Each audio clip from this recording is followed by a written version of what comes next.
You guys have been asking me for more technique-based videos, so here's one of my all-time favorites, how to pre-cook risotto like a chef. I've worked at a number of different Italian restaurants. I worked at 4 different chefs directly from Italy. At every single restaurant I worked at, we pre-cooked the risotto, and that's how it comes out of the kitchen so fast. So here's how you do it. Start off with a little oil, use a little olive oil, add some onion. Here I actually use some shallot, and you just need a tiny little bit. At one place, we would actually put whole onions in and throw them away after cooking.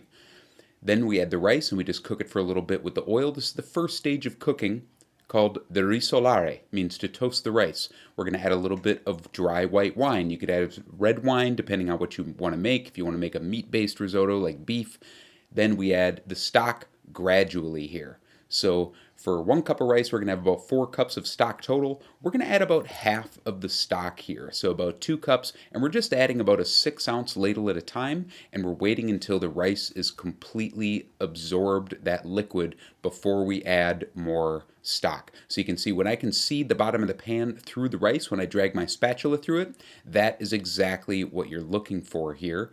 And then we'll season it with a tiny pinch of salt. Be careful if you're using boxed chicken stock because that's salty. And then we just put the rice, after half of the liquid is absorbed, onto a tray. Now you can fine tune how long you want the rice to take to cook when you have it on the pickup, as we say, when it's ready to serve.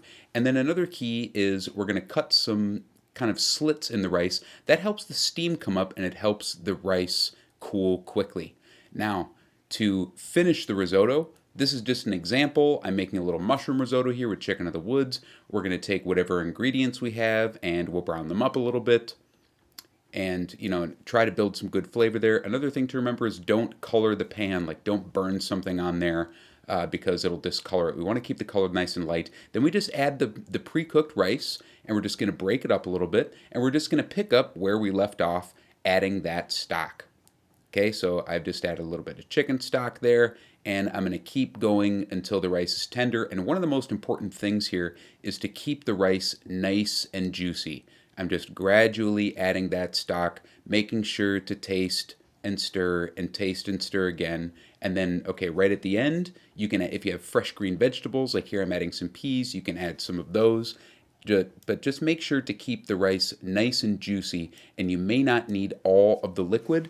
If you run out, if your liquid is seasoned, add some water. And here I've added the butter and another pinch of salt.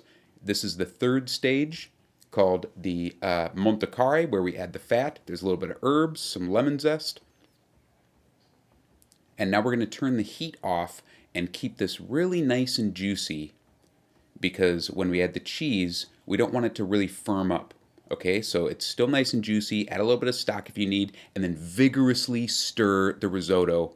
They used to call this Allen's risotto seizure at the restaurant because I would whip it so hard. It's kind of like making whipped cream, but the risotto should always be flat. You should never have risotto that is mounded up in a bowl. That's some amateur bush league stuff. It should always be flat so it's juicy from the first bite to the last bite.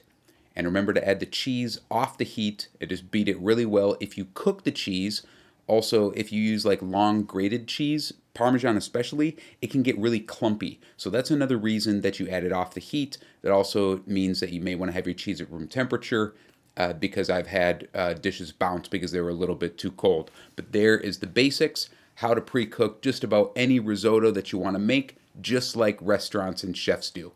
The secret to getting it out in about 5 to 10 minutes. The full recipe's on my website. Thanks for watching.